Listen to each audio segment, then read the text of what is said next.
Hormone છે, આ આપણી પેનક્રિયાસ છે, બોડીમાં એક ઓર્ગન છે, જવા દો. પેનક્રિયાસ રિલીઝ કરે ને ઇન્સ્યુલિન, એટલે બ્લડ શુગર જે છે ને આપણું આ કંટ્રોલમાં રહે, એબ્ઝોર્બ થાય. જે આપણે ખાવાનું છે એટલે ફ્રૂટ્સ ખાઈએ છીએ, વેજીટેબલ કેટલી બધી ખાઈએ છીએ. હા, તો ડાયાબિટીસ આયુ પછી અવોઇડ કરો છો ને. તો આ બધી ઇન્સ્યુલિન જે છે ને, ઇન્સ્યુલિન એબ્ઝોર્બ કરીને આખું બોડીમાં બ્લડથી સર્ક્યુલેટ કરે. હવે ડાયાબિટીસમાં તો શું થઈ જાય છે કે પેનક્રિયાઝ ઇન્સ્યુલિન જ નથી રિલીઝ કરતા, એટલે જે બ્લડ શુગર છે આપણે જે ખાઈએ છીએ આમાં રોટી, કાર્બોહાઈડ્રેટ બધામાં બ્લડ શુગર હોય, એટલે જેટલી બધી આપણે ખાવાનું છે આમાંથી શુગર એબ્ઝોર્બ નથી થતું તો શુગરની લેવલ વધી જાય છે, એટલે ડાયાબિટીસ. ઓકે, ડાયાબિટીસમાં સૌથી ઇમ્પોર્ટન્ટ બીજી વસ્તુ છે કે તમને કઈ પણ તકલીફ છે અને તમને જોડે ડાયાબિટીસ છે કાં તો બીપીની પ્રોબ્લેમ છે ને, તો તમારી રિકવરી એકદમથી ઓછું થઈ જાય. હવે તમને એક્ઝામ્પલ આપું છું કે તમને ડાયાબિટીસ છે, તમને ડાયાબિટીસ નથી અને તમને દુખાવ છે અહીંયા શોલ્ડરમાં કાં તો પગમાં દુખાવ છે તમને, અને તમને પણ છે, તો તમારી રિકવરી 100% તમારી પહેલી આવશે, લેટ આવશે. એટલે ડાયાબિટીસ હોય ને તો રિકવરી સ્લો થઈ જાય. હવે ડાયાબિટીસમાં હવે શું કરવાનું, તો ડાયાબિટીસમાં જે આપણે ખાઈએ છીએ આનું ન્યુટ્રિયન્ટ અગર પ્રોપર તરીકેથી આપણી બોડીમાં સર્ક્યુલેટ થાય તો ડાયાબિટીસ કંટ્રોલમાં રહે. હવે સર્ક્યુલેશન તમને કીધું કેવી રીતે થાય છે, કાફ મસલ પમ્પ કરે છે એટલે સર્ક્યુલેશન થાય છે. કેમ કે હાર્ટ અહીંયા છે ને, તો હાથની બધી આવી જાય એટલે નીચેથી આવવાનું પ્રોબ્લેમ થાય. કાફ પંપ જ નથી કરતા. સૌથી મેઇન મસલ આપણી કાફ જ છે. કાફ મસલ પંપ કરે ને એટલે બહુ બધી વસ્તુ આપણે ક્લિયર થઈ જાય. કાફ કેમ નથી પંપ કરતા, તો કાફ વીક થઈ જાય, કમજોર થઈ જાય. આપણે એક્સરસાઇઝ કરીએ છીએ સ્પેસિફિક કાફનું કોઈ કરે છે, નથી કરતા ને, એટલે તમને પ્રોબ્લેમ થાય તો પછી તમે વિચારો છો કે કેમ મને પ્રોબ્લેમ થાય છે, એટલે હવે વિચારો, હવે ડૉક્ટરને બતાવો કે કેમ મને પ્રોબ્લેમ થાય છે.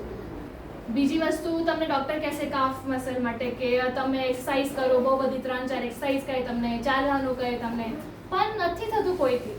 ઘરે જઈને બધા એમ કે ચાલે, હવે ઘરમાં કોઈ છે નહીં મને જોવા માટે, એટલે હું શું કરું છું, સરખી રીતે કરું છું કે નહીં. કેટલા બધા પેશન્ટ એવું હોય, હું જોઈ રહી છું, કેટલા બધા પેશન્ટ એવું હોય કે ખોટું કરીને આવે, પછી કંઈ કે મેમ કશું થતું નહીં. તો કેવી રીતે થાય, તમે ખોટું કરો છો તો કેવી રીતે થાય. એટલે આ જે મશીન છે બોડી પ્લસ નેક્સ્ટ, આ તમને કેવી રીતે હેલ્પ કરશે. હવે ડાયાબિટીસને કંટ્રોલમાં રાખવા માટે આપણે એક જ વસ્તુ છે કે આપણે જે ખાઈએ છીએ આ પ્રોપર તરીકેથી આપણે બોડીમાં એબ્ઝોર્બ થઈ જાય. જે ન્યુટ્રિયન્ટ્સ છે જે બધી છે, પેન જે ડાયાબિટીસમાં પગમાં દુખે, હાથમાં દુખે, કંઈ પણ જગ્યા દુખી શકે છે, આમાં કંઈ લિમિટ નથી. એટલે મને બેક પેન હોય ને, ખબર તમને એક એક્ઝામ્પલ આપું છું કે મને બેક પેન છે ને અને મને ડાયાબિટીસ છે ને, તો બેક પેન વધશે, ઓછું નહીં થશે. હું કહીશું નહીં કરું તો ઓછું નહીં થશે, તો મને કરવું જ પડશે. એટલે આ જે મશીન છે આમાં 2 મોડ છે, ટેન્સ પણ છે અને EMS પણ છે. તો EMS તમારે શું કરશે, કાફ મસલને સ્ટિમ્યુલેટ કરશે. એટલે તમે કાફ મસલ માટે લો, પગ માટે લો, 30 મિનિટ સુધી લેવાનું છે અને આ તમારી કાફ મસલને સ્ટિમ્યુલેટ કરશે. તો કાફ તમારી બોડીમાં બ્લડ ફ્લો વધારશે. જેટલા તમારી બોડીમાં બ્લડ ફ્લો થશે એટલા તમારી માટે સારું. તમે જે ખાઓ છો, તમે જે બીજી વસ્તુ કે એવું નથી કે તમે લાઈફસ્ટાઈલ તમારી એમ બેસા છે, એકદમ તમે બેસેલા છો આખો દિવસ અને તમે કહો છો કે મશીનથી મને નથી થતું. તો થોડું એક્ટિવિટીવાળી લાઈફસ્ટાઈલ રહેવા જોઈએ. અને આ મશીન, હું ફરીથી કહું છું, સરખી લાઈફસ્ટાઈલ, સરખી ખાનપાન અને આ મશીન, ત્રણેયની combination is best combination. Okay, તમે આ ત્રણેય એક જોડે લો ને તો પછી તમને કઈ તકલીફ જ ન થાય લોંગ ટર્મ સુધી. હવે તમને શું છે, તમને ડાયાબિટીસ છે, તમને બેકમાં પણ દુખે છે, આમાં 2 મોડ છે, ટેન્સ પણ છે. આ મશીનની એટલી સરખી ફીચર છે કે ટેન્સ મોડ છે અને EMS મોડ પણ છે.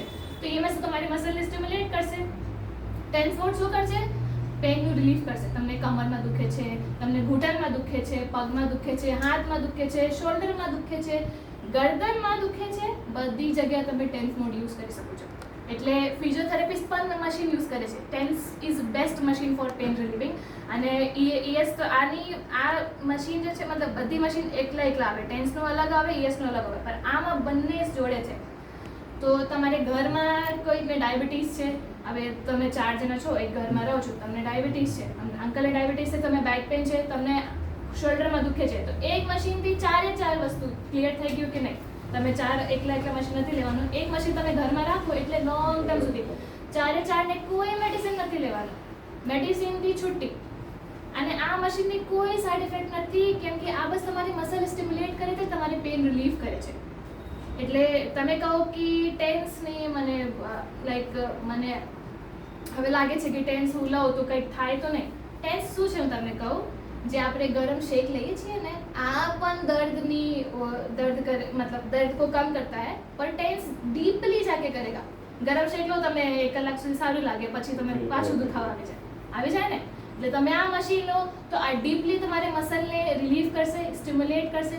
બીજી વસ્તુ, ઘરમાં કંઈ બીજું છે, કોઈને તમને લોકોને સ્ટ્રોક ખબર છે, ન્યુરોલોજિકલ કન્ડિશન કઈ છે, ફીલ નથી થતું કે આમ ટચ કરો તો બીજા કંઈક નથી ફીલ થાય થતું, મને ગરમ ઠંડુ નથી ખબર પડતી, એટલે પગમાં નથી ખબર પડતી. ધીસ મશીન, આ મશીન તમે લો એટલે તમારી સેન્સેશન વધારે છે. આ જે મશીન છે બોડી પલ્સ નેક્સ્ટ, આ એક મશીનમાં બહુ બધી ફીચર્સ છે. 22 ડિફરન્ટ મૂડ્સ છે આમાં, તમે 22 અલગ અલગ મૂડ્સ યુઝ કરી શકો છો તમારી માટે. એટલે સેન્સેશનમાં કેવી રીતે હેલ્પ કરે, EMS મોડ તમારી મસલને સ્ટિમ્યુલેટ કરશે. હવે સેન્સેશન કેવી રીતે જતું રહે છે હું તમને કહું. જે આપણી બ્રેઇન છે ને, આને મસલ મેમરી, આ મસલ આમાં મને અહીંયા કશું ફીલ નથી થતું અહીંયા, ઓકે. તો કેમ નથી થતું, કેમ કે મારી મસલ મેમરી જતી રહી છે. મસલ મેમરી કેવી રીતે વાપસ આવશે, કે આપણે મસલને સ્ટિમ્યુલેટ કરવું પડશે કે ભાઈ જા, તું તારી કામ કર, તું જે કરતા હતા આ કર, તો પછી મસલ મેમરી આવશે. તો આ મશીન શું કરશે, તમારી મસલને સ્ટિમ્યુલેટ કરશે. તમે હાથ મૂકી દો આની ઉપર, બંને હાથ મૂકી દો, પગમાં સેન્સેશન નથી તો બંને પગ મૂકી દો તમારો, અને સ્ટિમ્યુલેટ કરશે. 30 મિનિટ્સ લો તો મસલ મેમરી આવશે ધીમે ધીમે. એટલે મસલ મેમરી આવશે તો મસલને ખબર પડશે કે ભાઈ હું શું કરતા હતા પહેલાં. તો આ બધી કન્ડિશન છે જે છે બહુ કોમન છે, મોસ્ટલી ડાયાબિટીઝ અને વેરિકોઝ વેઇન માટે, કેમ કે બંનેમાં કાફ મસલ, બંનેમાં blood circulation is important, okay. અને બ્લડ સર્ક્યુલેશન તમે કરાવશો એટલે તમારી કોઈ બધી જે બ્લોકેજ છે, કોલેસ્ટ્રોલ ખબર છે, કોલેસ્ટ્રોલ કેમ થાય, બ્લડ સર્ક્યુલેશનમાં કંઈક ફસાઈ જાય, એટલે ફેટની જે છે આ ફસાઈ જાય એટલે બ્લડ સર્ક્યુલેશન ધીમે ધીમે થાય. વેરિકોઝ વેનમાં કમ વેન આમ થઈ જાય, કેમ કે બ્લડ સર્ક્યુલેશન સરખી રીતે નથી થતું. બ્લડ સર્ક્યુલેશન ઇઝ, હાર્ટ જે છે આ પંપ તો કરે છે પણ પાછા નથી આવતા, તો ત્યાં એક્યુમ્યુલેટ થઈ જાય છે, ત્યાં જમાઈ જાય છે, બધી એક જગ્યાએ આવી જાય છે. તો પાછા કેવી રીતે જશે, કાફ સર્ક્યુલેટ કરશે તો જશે. ખબર પડી? So blood circulation is very important. આની માટે આ મશીન બહુ ઇમ્પોર્ટન્ટ છે. તમે હાથમાં લઈ શકો છો, તમે પગમાં લઈ શકો છો, તમને કોઈ પણ દુખાવો છે કમરમાં, શોલ્ડરમાં, પગમાં, થાઈઝમાં, કંઈ પણ, નેકમાં, કંઈ પણ તમને કોઈ દુખાવો છે, ફ્રોઝન શોલ્ડરનો દુખાવો છે, ફ્રોઝન શોલ્ડરમાં આપણે એક હોટ પેક લઈએ છીએ ને, ટેન્સ મૂકો. સો ટેન્સ મૂકશો તમે તો બહુ ક્વિક તમને દેખાશે ઇફેક્ટ. હવે તમે ફ્રોઝન શોલ્ડર માટે રેન્જ વધારવા માટે 1-2 એક્સરસાઇઝ કરો છો અને ટેન્સ લો છો અડધો કલાક, તો બંને કમ્બાઈન કરીને તમારી રિકવરી ડબલ કરી દેશે, દોગુની ફાસ્ટ. સો આ છે ડાયાબિટીઝમાં, અને બહુ બધી ડિફરન્ટ કન્ડિશન પણ છે, પણ હું અત્યારે ડાયાબિટીઝ અને વેરિકોઝ વેન લઉં છું. સો નાવ કોઈને કોઈ ક્વેશ્ચન છે હવે પૂછો. મારે એક 10 મિનિટ.